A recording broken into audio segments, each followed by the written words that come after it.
To Leadership with Sonia today, and I am talking live with two exceptional leaders, Rachel, who is from Inclusi, and Tasha, who's from Inclusi as well. And I must say, I'll get you to say hello. So, Tasha, do Hi, you want to say Sonia. hello? Hi, everybody. Oh, I'm Rachel, the Chief Executive Officer in Inclusi. It's so awesome to be here with you today. Very excited about having this chat. Love to talk about anything around leadership, diversity, anything. So I'm here to have a great time. So thanks so much for having us, Sonia. thank you. What about you, Tasha? Yeah, I'm Tasha. I'm the Strategic Partnerships Manager at Inclusi. And yeah, I've watched many of your LinkedIn Live, Sonia, so I'm very excited that now I'm on this side of it. But yeah, really looking forward to having the conversations today. They are the best.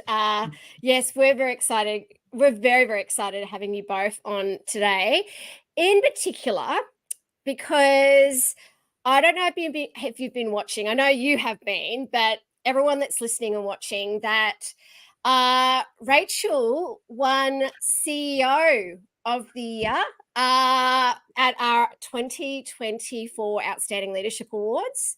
So very, very exciting. And you also won Courageous Team of the Year, didn't you?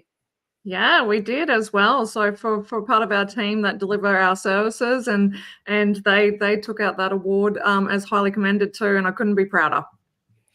And also you won the which was kind of funny because our MC forgot.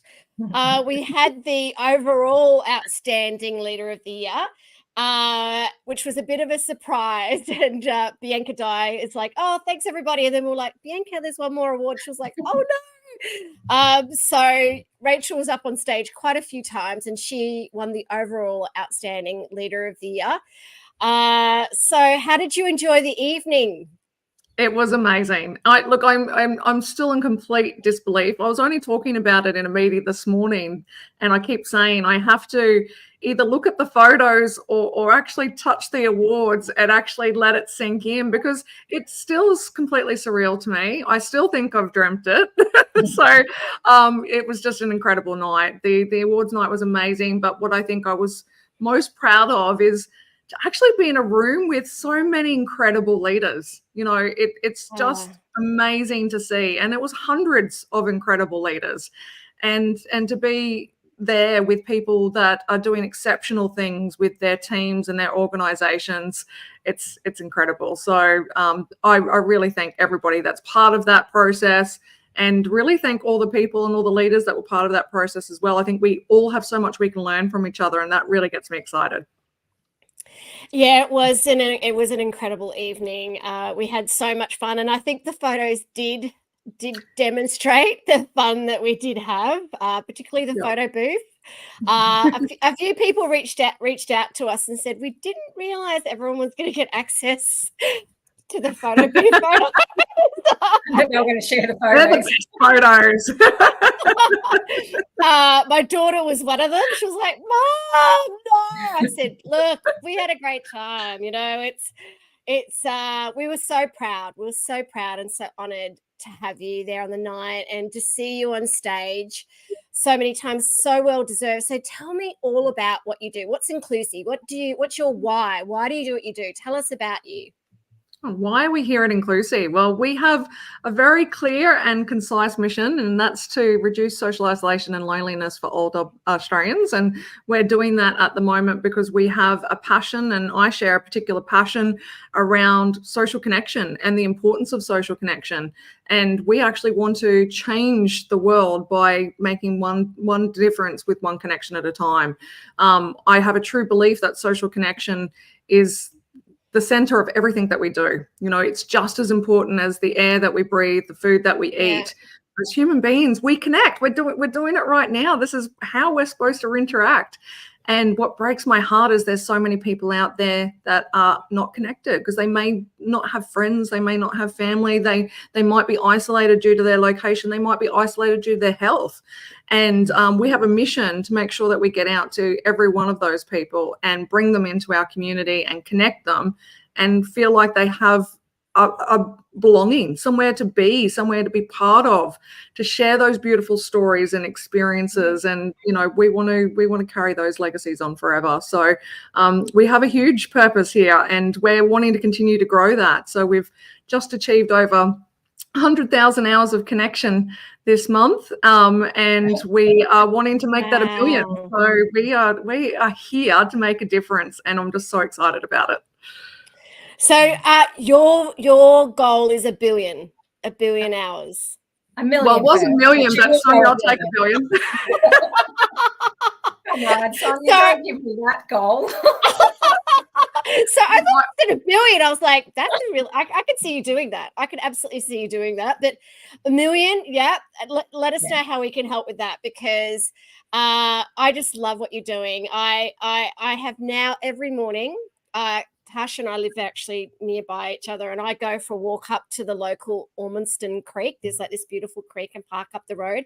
And most mornings I go for a walk, and there's a heap of beautiful ducks that I just adore. And one in particular is a one-legged duck that I go and feed. And I've started connecting to this wonderful 94-year-old man that walks to feed the ducks as well. His name is Chris. And every morning we have a beautiful conversation. We talk about the ducks, and I love listening to his stories. And I think we need to be connecting more. We need to be, I think that, and it's actually interesting, and I want to talk to you about this. I was actually talking to someone a few weeks ago about, what do you think is missing for leadership today, or leaders today? And someone said to me, and I went, I totally agree. We're not connecting enough. We are unable to truly connect with each other. We're not connecting. We're becoming so busy. What are your thoughts on this whole, should we, we need to be connecting so much more, don't you think? Yeah, absolutely. Look, I think connection, it doesn't matter which, I suppose, realm that lives in, whether it's community connection, whether it's family connection, whether it's connection with friends, work connection and connection with our colleagues and our team is just as important. And, something that we really do focus on here at Inclusive, because we've got to walk the talk, where we consider ourselves experts and master connectors in this space. So we do a lot to try and connect as a team.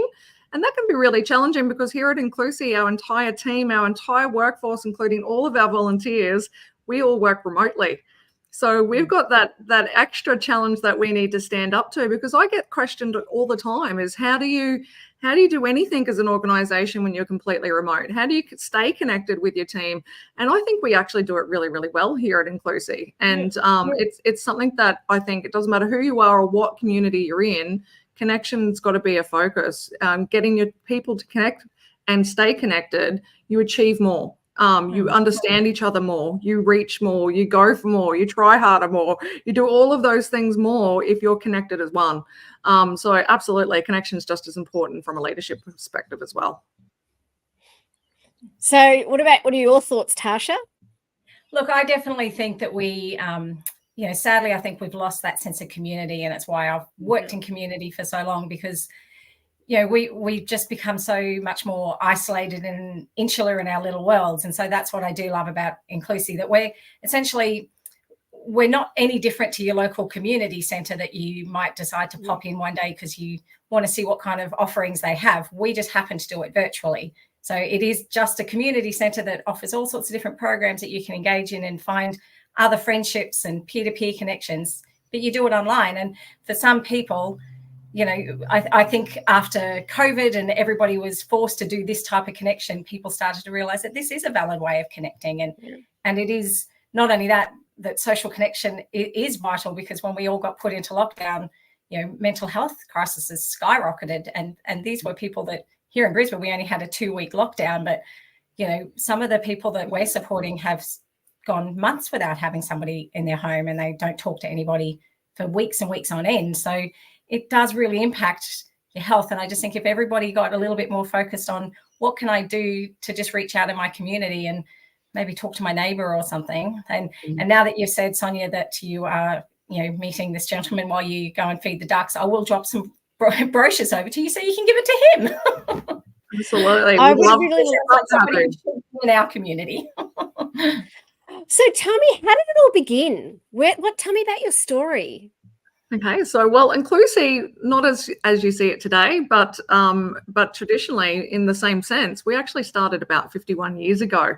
Not as Inclusi, we've had 4 business names since then. I promise this is the last one to the team because we've trademarked this one. But okay, good idea. we started back 51 years ago, actually, with the same purpose. So we were a local organisation that built an activity centre in the outskirts of Brisbane, and with the same purpose of bringing older Australians together to connect. And that was in a physical sense, and connecting around activities that they loved and enjoyed and people wanted to do, such as dancing and cards and craft and things that everybody still does today. And it's taken 51 years, and we've actually returned back to that core purpose. A lot happened in between, but we've come back to our core reason of why we started in the first place. And we do exactly that, is we connect people, and we do it through things that they're passionate about and interests that they have. The only difference is, rather than doing it in a physical location, we do it in this digital front. And what I love about that is it's been able to give us a whole lot of opportunity for innovation, but it also is made it able for us to have a greater reach. So rather than just looking after people in a local community area, which there's nothing wrong with that, I love that there's lots of organizations that do that. But for us, when we're talking about connection and we're talking about connecting millions of hours of connection, we need to have a much greater scope and reach. So we want to connect it into the homes of as many people as we can. And doing it in this format allows us to do that. And it means that you can connect in your pajamas. You don't have to get dressed to go down to the local community centre. Stay in bed in your pajamas and you're still connecting in with people. Exactly. I love that. I love that you can connect in your PJs. There's nothing more comfy than being in your PJs. And I think it's your real self in your PJs. And you're presenting your true self. There's no front. There's no, we haven't got the lipstick on today. There's none of that. We are absolutely our true selves and presenting our true selves through connection in our PJs. I love it. I am not in my PJs right now, though, I will say. I am from the bottom down, I'll be honest.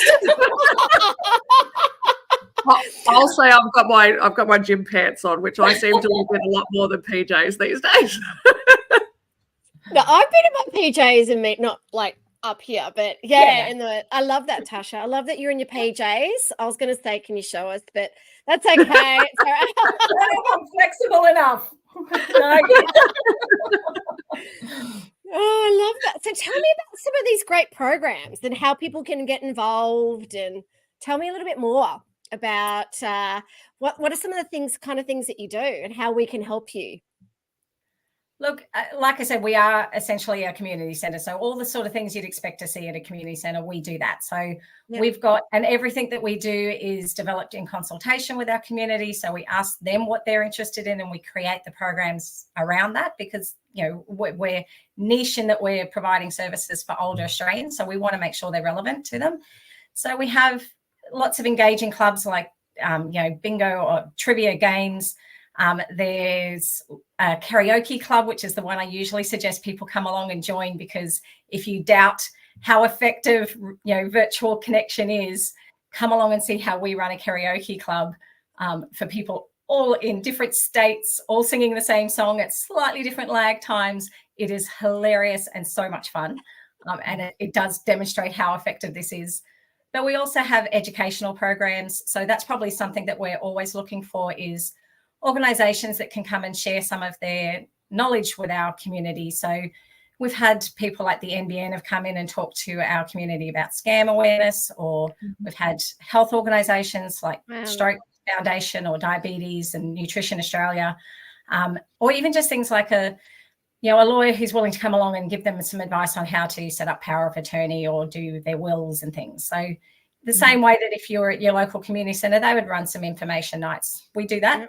But it's all virtual, so lots of different ways. And honestly, our clubs change every 3 months, and there's heaps of fun. One of the ones that I didn't expect to be successful, but it is a Minecraft. That we had an audience of our community that wanted to learn how to play Minecraft. We think maybe to play with the grandkids or something, but they love it. So yeah, there's something for everybody. There's our Connect, Learn and Enjoy that you see behind us at the moment. sums up the types of different programs that we have, and we have something for everybody. And as what Tasha said, we get that engagement from our community about what they want to do, because we're here for them. So we want to know what it is that they want to do, and they come to us with all these great ideas about let's do this or let's do that. And really, in this type of environment, we can pretty much create anything and everything. So it's pretty exciting. And the programs that we have, they're just nonstop fun, educational, and people are learning skills as they go along as well. So one of the things that we absolutely recognize is because people are working in a digital front, they can continue to build their skills around that. So we help support and grow those skills too. So people will come into our programs and might learn how to use Google, or how to upload photos into Facebook so that they can share it with their friends and family, or just basic digital skills, because that is something that is definitely a concern for people, particularly of our older Australian demographic, that the digital divide is growing, and that we're wanting to continue to work to close that. So they're not only learning and growing those skills, but they're connecting and having a whole lot of fun all at the same time. Oh my gosh, I love what you're doing, and I'm definitely going to be checking out some of these amazing programs, particularly the karaoke. I don't mind. Tuesday afternoon, Sonia, come along and join us for karaoke. Yeah, if you like to have a bit of a dance, have a bit of a sing, come along and check it out. Into travel is another one that's really popular with our audience as well. So we take them around to different countries every week and explore all the tourist areas or the cuisine, or talk about anything that's going on in that space, and also share stories. So it might be that our participants have physically been there and wanting to share their experiences through those stories as well. So there's really something for everyone, and it's just so much fun. But I love the educational part as well. So there's a lot that we do around the e-safety commissioner, as Tasha mentioned as well. So I think it's important that we learning and sharing those experiences as we go along.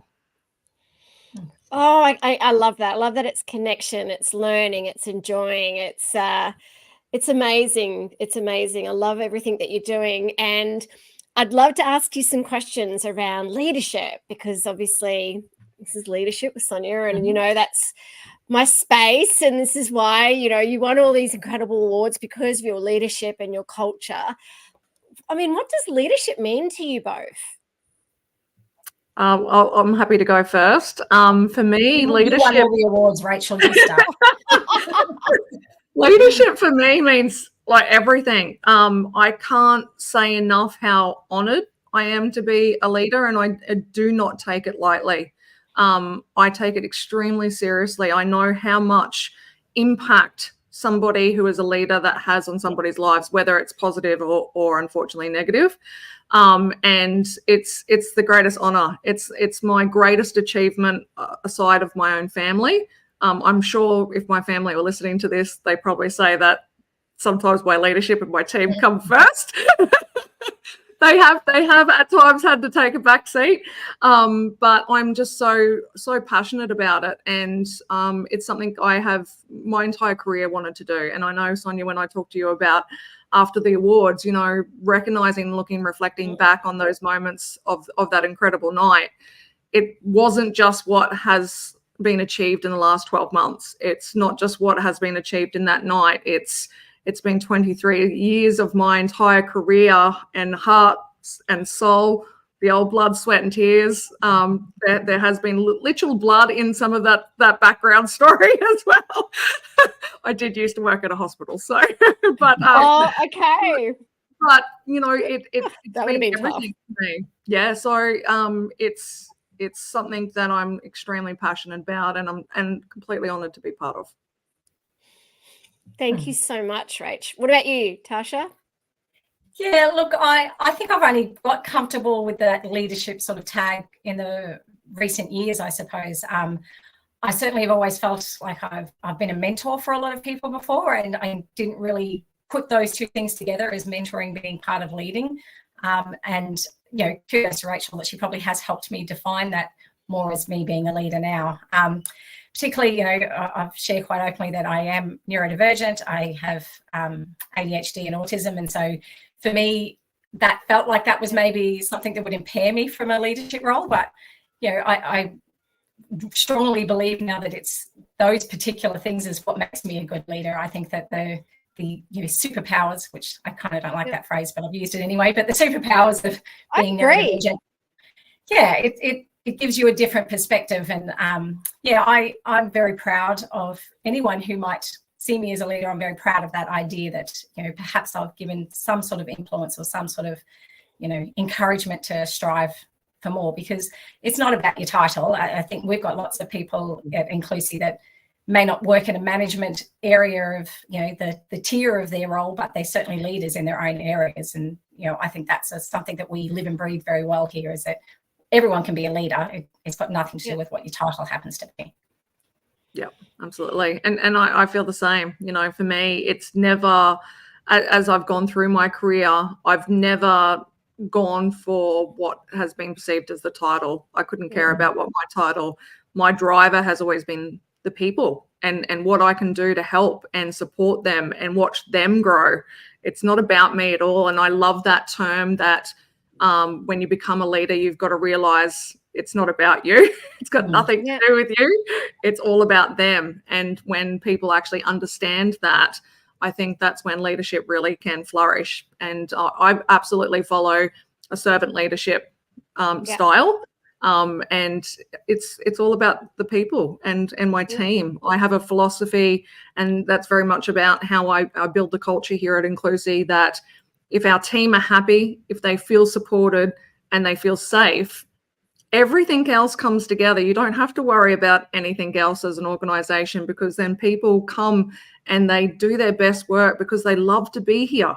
And if I can do that, that's what it's all about. I often say, when people say, what do you do as a CEO? And I said, if I was to summarize what I do, it's to get everyone in my team's 2 feet to the side of the bed and love that where they work and be happy to come to work today. And if I can only achieve that, and of course there's so much that needs to happen to achieve that, but if I can achieve that, everything else, my job's done elsewhere. So it's all about making sure the team feel safe, feel supported, and love what they do. Oh, I love that. It's so true that they put their feet on the ground and are excited about coming to work. And I'm a big one around that servant leadership as well, about how do we serve others and help others be more and do more. And I hope you don't mind me going down this path, because Tasha, you're talking about being neurodivergent. And, we work with a lot of people in our leadership programs and our coaching that are also neurodivergent. And I always use that word, that's a superpower as well. And it's great that it's really now coming. There's lots more conversations and a lot more people talking about neurodiversity and the power of neurodiversity and leadership in neurodiversity. Because when I was younger, it wasn't, I didn't even know about it, right? It's but today, why do you think that is? Oh, there's a very clear reason why it is because women weren't included in the scientific studies until in the last sort of 15 years. So they didn't recognize that there was any such thing as ADHD or autism for women, because they'd only ever studied men. And so the concept everyone had was that Bart Simpson represents ADHD. And, as a girl with ADHD, I wasn't that hyperactive, fidgety Bart Simpson sort of person, but inside my brain was incredibly hyperactive. And, I was a dreamer and I didn't apply myself hard enough. And I was, flaky. And those are the things that we didn't recognize. That's how it presents in girls. And so that's why you're seeing such a huge spike in women being diagnosed with ADHD, because they finally decided to include us in the studies. I Isn't didn't that crazy? know that. Isn't it crazy that women weren't even considered for the study? It just blows my mind. We could go on a whole other topic on that. I think we need to jump on and talk about this further, because I'm actually now very curious about this, because I was reflecting the other day. My daughter has recently been diagnosed with ADHD, and her and I were having a conversation about it. And obviously there was lots of conversations leading up to the diagnosis around it. And I had to fill out this questionnaire about her childhood and different things. And she was asking about me and my childhood, and I was trying to reflect the other day, and I remember I was 8. I was in grade 3, and I remembered during my childhood, I used to get a lot of feedback around this, around I got bored really easy. And I remember being at school with a piece of paper, and I was just like this with a pencil going round and round and round and round with a pencil. And the teacher hit me in front of the class. And she came up and she slapped me. And she said, "You've got to, this is ridiculous, Sonia. You're never paying attention and all this." And I thought to myself, oh, why am I doing this? Like, why am I constantly, does that make sense? Like, and I said to my daughter, I wonder if I don't know, like I was always not It's the genetic. Yeah. Hence, I even think why you're today, seeing I'm so like, many- sorry? Well, part of why you're seeing so many middle-aged women particularly, but middle-aged people now getting diagnosed is because we've gotten a lot better at recognizing it in children. So, you know, you've got a school-age child, you take them along and they get diagnosed with ADHD or autism.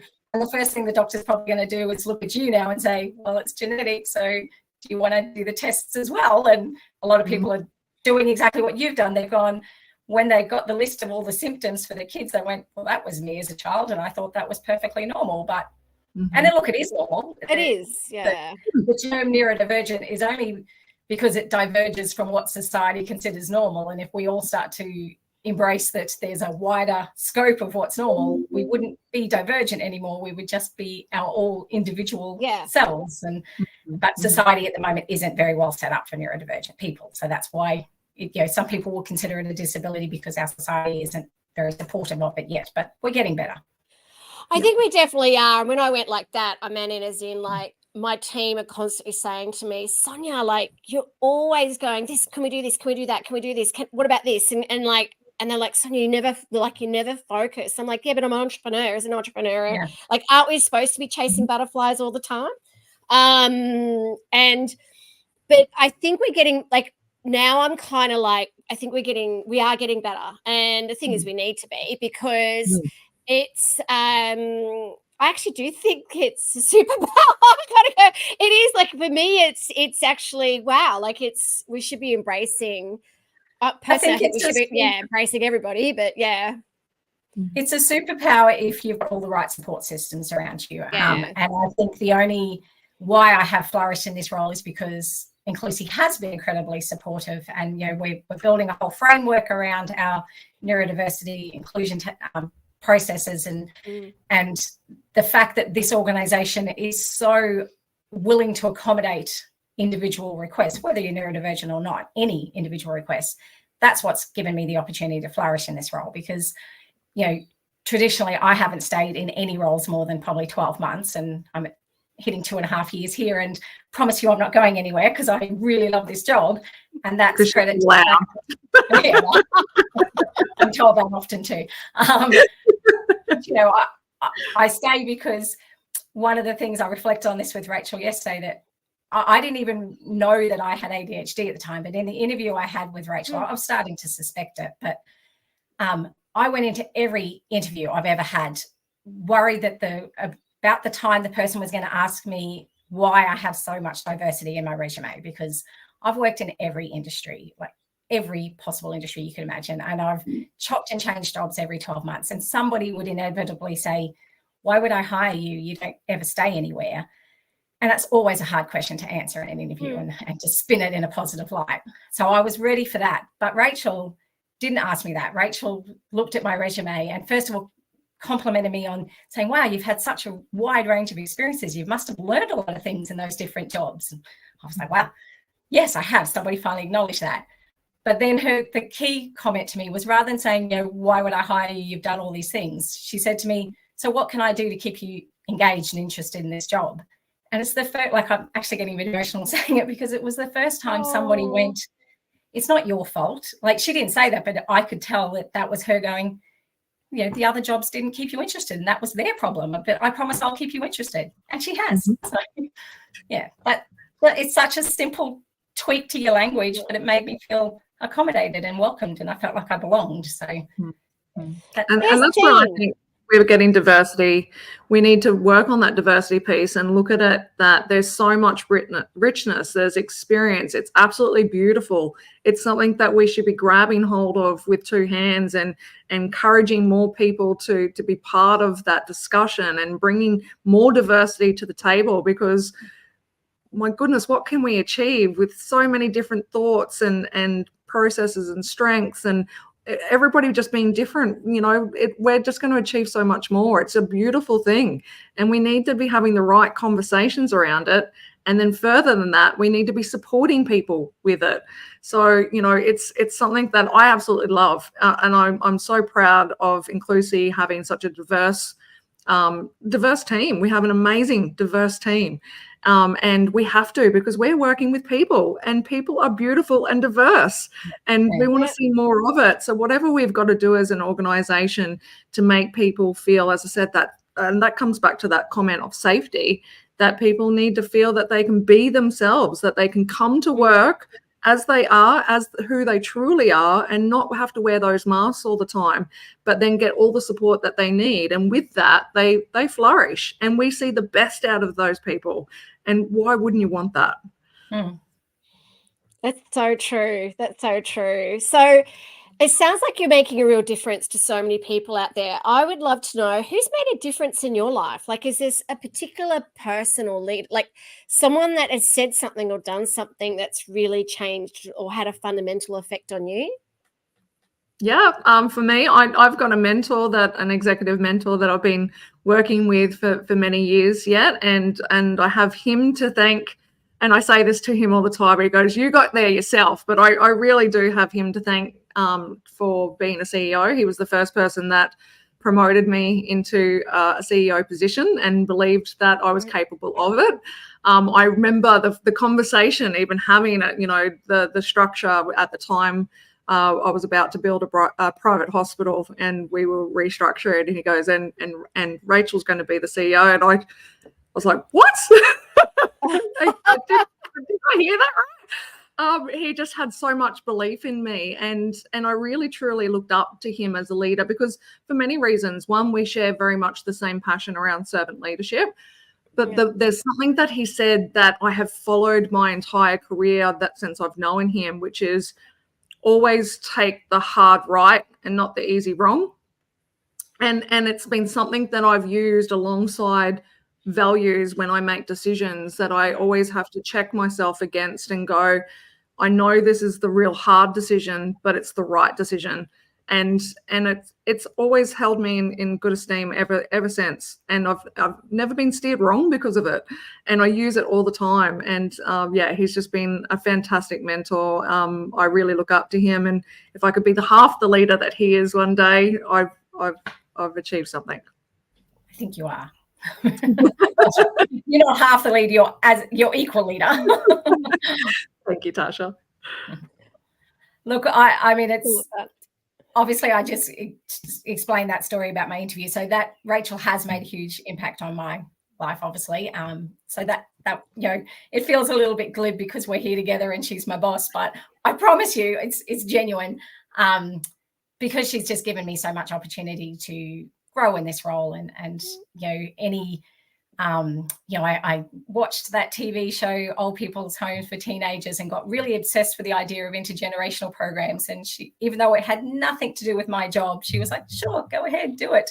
And I built this program that we have at Inclusive for connecting older people with school-age kids. And, it wasn't in my job description at all, but she knew that if she let me go and do that little passion project, I'd still do all my other jobs, but I loved being here so much that helped me. And then when I talked about the neurodivergent thing, and I said we wanted to run a program in the organization. We have a neurodivergent peer support group that I host once a month, and she's been encouraging of me to go and do all these different courses and learn about it so that I could help facilitate, because we have a unusually large percentage of neurodivergent staff at Inclusive, and I think it's because we are a safe space and they gravitate towards us. So, I think that's been part of it, of just seeing that I'm very, very passionate. I'm very much a big picture person. I'm not great at the day-to-day, mundane tasks. And so she's always supported me to say, well, let's find ways to automate all that other stuff so that you don't get bored and just keep doing all the fun, exciting, big picture stuff. And that's been life-changing for me. So. Oh, Rachel, how was that, hearing that? I'm trying not to cry. Oh. Because I'm ugly. I laughed. I say it to the team all the time. We have a running joke when they say something lovely. I say, okay, now I'm ugly, cried again. I don't have an attractive cry face. I'm trying not to do it right now. Oh, that's so beautiful. That's so beautiful. It is. It's about how we can make a difference, right? And I just love your purpose and why you do what you do, because it is, community is so important. Have you ever seen that show? You know, the Blue Zones. You know, with the Blue Zones, yeah. Mm-hmm. And it's I did an article about it actually, because it's perfect around what we actually do with social connection. And if anyone hasn't seen this show, it's about older people and actually understanding why they're getting into older age. And if you actually look at all the stories, the common theme, and yes, there's great things around food and diet and all those sorts of things, which are important. The one connector of that is connection, that they're remaining connected with their families, they're remaining connected with their community. You know, I think it's interesting from a cultural perspective, you know, how we in Australia actually treat our older people and our older generation. You know, we tend to send them away and lock them up and don't want to have to look after them or do anything with them, where in other cultures they're gods, they're elders, they're highly respected, they're the center of their communities. And I'm like, we've got it all wrong. We need to fix this. We need to treat them with that respect that they deserve, because oh my goodness, they do.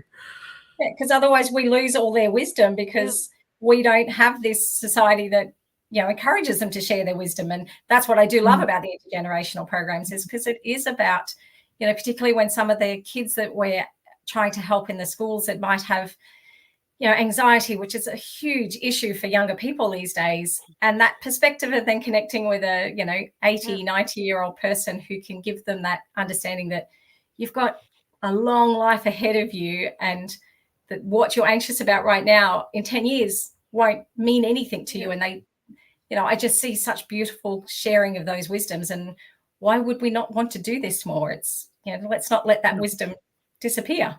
Yeah, I often say it breaks my heart to think that the people that we're connecting into our programs, if they didn't have this program for them to join, that their stories would stop, that wouldn't be there to carry on. There wouldn't be somebody to listen to and to share those experiences and to take that on and continue those on. You know, you think about through history and through all of our community and growth as a civilization, how we've continued those beautiful stories throughout. And if we don't continue to foster that, we will lose all of that. And that is just devastating to think.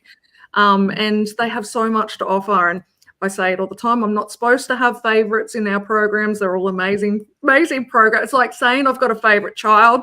Sometimes we do, but with Intergenerations program, it's one of my favorite, because I just love that mix of that knowledge passed on, and also the opposite way. I think the learning from the younger generation is fantastic to see as well, what they can offer, and taking so much from that. So it's absolutely beautiful program. Oh, I'd love to know more about that one. And I mean, if you could go back to your younger self, like if you could go back and say something to your younger self, what would you say? Oh, look, don't worry about your first boyfriend. You will get over that. So true. Yeah. But I love that point that Tasha just said. Like, I think when you are younger, you know, everything's so amplified. Everything's so intense. And because you're learning and everything's a first for you, and you think, you know, that's everything's the end of the world if something wrong happens. And it's only just the beginning. And I think if I could go back and to talk to my younger self, go, you know, use this as a lesson. Just know that there's so much more, and tomorrow's going to be a different day, and you're going to learn and grow from all of these experiences, even the horrible ones. I don't know. I think I would have been prepared for so much more. I wish that was a message that you could actually make younger people believe, because I know if I actually said that to my younger self, I go, that's so stupid. Oh, that's not right. I wouldn't have listened anyway. So, but it is something that, yeah, I think I looking back now, I love all those experiences, and you wouldn't change anything for the world because they are it's what makes you who you are today. Yeah, you wouldn't be in this position that you're in if anything else had happened. So exactly. And I say the same for leadership. You know, the one thing I love about being a leader is owning my own mistakes and knowing that I learn from those. That's the most important. The reason why I might do something different today is because I've stuffed it up 10 times before, and you know, I've taken something from that. So mistakes are a great thing. Love that advice. What about you, Tasha? What would you say to your younger self if you could give her some advice? I think a very common phrase that has been used my entire life is too much. And for a long time, I had a real issue with the whole phrase too much, because I talked too much. I dreamed too much. Everything about me was too much. And when I got my ADHD diagnosis, my friend Tammy, who's an occupational therapist, who, when I said to her I was going to get tested, said, "How did you not know? If I thought you didn't know, I would have told you. I knew you had ADHD." And she got me this shirt that says, "If I'm too much, go find less." And that's what I think I would go back to my younger person and go, you know what? All the people that think you're too much, they can go find less, because one day you will be in a place where you will be loved for exactly all your too muchness and celebrated for it. So and I try to give my son has ADHD, and sometimes he's probably too much too. So I do try to give him that you're not too much for the right people. You're just the right amount for the right people. You're just too much wonderful, Tasha. You're just too much wonderful. She found a home here where I absolutely love her too much and want more of it. Yep. So is that possible? I don't know. So there you go, Tasha. Never too much. Challenge accepted. Well, it was so wonderful connecting with both of you today. And I would love to know if anyone would love to support, help, get involved, how can they do that? How can they reach out to you? I did put your website. Everyone can get the details around Inclusi, and also I'll put it in the comments as well. There is a comment here. I love. So that's Sarah is lovely. Sarah also does the intergenerational programs with Sarah. Thank you, Sarah. So I'm going to put in the comments how people can get in touch with you. Thank you, Sarah. I love that one. Thank you. Look, I'm going to do a shameless plug. We are a charity here at Inclusi. It is coming up to the 30th of June. If you haven't made any donations to worthwhile organisations, please consider Inclusi. It goes to a worthwhile cause, making sure that we're connecting people, and it is tax deductible. So that's a win-win in my view. And in terms of anyone who might be have a business or anything, they can certainly, through the website, you can get in touch with me, because we're always looking for anybody, like I said, who might want to come and share their wisdom with our community, might want to volunteer with us. Even little things like we do a lot of virtual field trips that, if you're going off on some amazing trip, or even just a day trip, you're going to a museum, you might be willing to take your phone along and live stream into our community, so the people that can't get out of their homes for whatever reason can go to the museum with you, and you can virtually take them around. We've opened to so many different ways of supporting us. So there's something for everyone. Absolutely. And everybody feels connected. That's what's so beautiful. Everybody gets something out of this beautiful program, regardless of how you're a part of it. I love that. Well, you are definitely both incredibly wonderful. And it was such an honor connecting and talking with you both today about everything you do at Inclusi, your leadership, advice, guidance, and also the difference you're making to the world. It's just wonderful to have you in our tribe and to see your success and growth. And if there's anything we can do to help you as well, please ask us, because we're all about, servant leadership and kindness. And make sure, if you want to get involved in the podcast or leadership with Sonia, or even as part of the new Leadership Collective, which is all about community and wisdom as well, because we're a great believer that it is about community, and the more we can get, and that's why the awards came to fruition because we wanted greater role models. We wanted people to connect. We wanted people to learn from each other. And you just have that in spades. So thank you both so much for being on Leadership with Sonia today. And I cannot wait to see you just keep getting to that billion.